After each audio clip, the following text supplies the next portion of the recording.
2076. Saya di sini akan menjelaskan tentang tulang-tulang jemari tangan. Adapun pengertian secara umum, tulang tangan terbentuk dan tersusun atas 27 jenis bagian tulang dan secara garis besar terdiri dari 5 bagian tulang besar. Dan juga salah satu di antaranya merupakan bagian tulang dari jari tangan. Adapun yang dimaksud dengan bagian tulang jari tangan atau yang biasa disebut dengan proximal phalanges adalah tulang yang terdapat pada jari tangan yang menghubungkan antara bagian-bagian tulang mata karpus.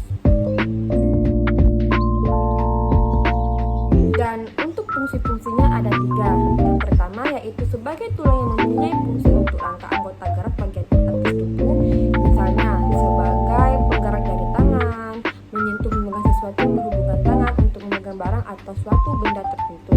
Dan untuk yang kedua, sebagai tulang yang mempunyai fungsi untuk menghubungkan beberapa persendian pada manusia yang ada pada tulang jari tangan tersebut.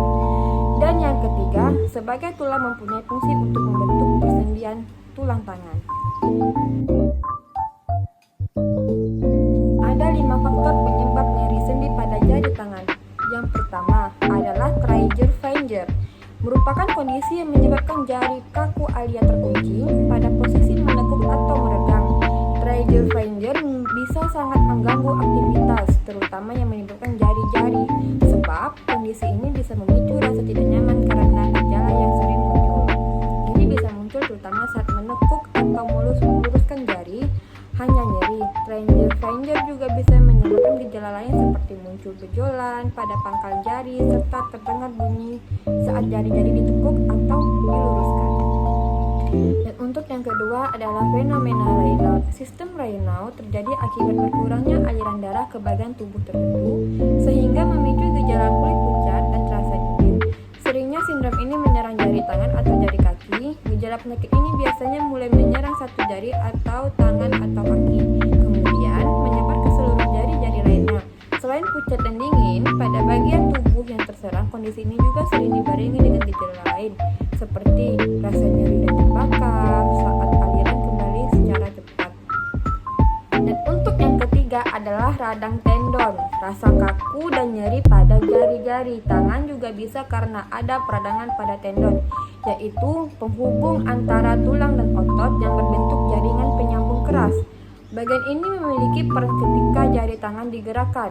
Pada waktu tubuh melakukan gerakan itu, otot-otot tendon pada bagian lengan serta tangan akan bersama meluruskan atau menekuk jari tangan. Nah, saat terjadi peradangan pada bagian ini, kamu mungkin akan mengalami gejala kelangkuan pada jari tangan yang disertai nyeri. Dan untuk yang keempat, ada namanya osteoarthritis. Nyeri dan kaku juga bisa terjadi karena osteoarthritis pada bagian tangan. Osteoarthritis atau radang sendi bisa menyerang bagian tangan dan dapat menimbulkan rasa sakit pada jari-jari tangan. Kondisi ini menyebabkan jari-jari tangan menjadi kaku, bengkak, sakit, bahkan muncul benjolan di bagian sendi jari yang kaku. Kamu pasti pengen tahu kan gimana cara meredakan nyeri tulang jemari tangan kamu? Ada 5. Yang pertama yaitu mengistirahatkan jari tangan. Dan yang kedua, jangan melakukan aktivitas apapun dengan jari tangan. Kompres dingin untuk mengurangi pembengkakan jika ada yang bengkak ya. Konsumsi obat pereda nyeri yang dijual bebas seperti paracetamol atau ibuprofen. Sekian dari saya. Baiklah, mungkin penjelasan dari saya cuma sampai di sini. Mohon maaf jika ada kesalahan kata atau mungkin kurang mengenakan. Saya mohon maaf. Saya akhiri dengan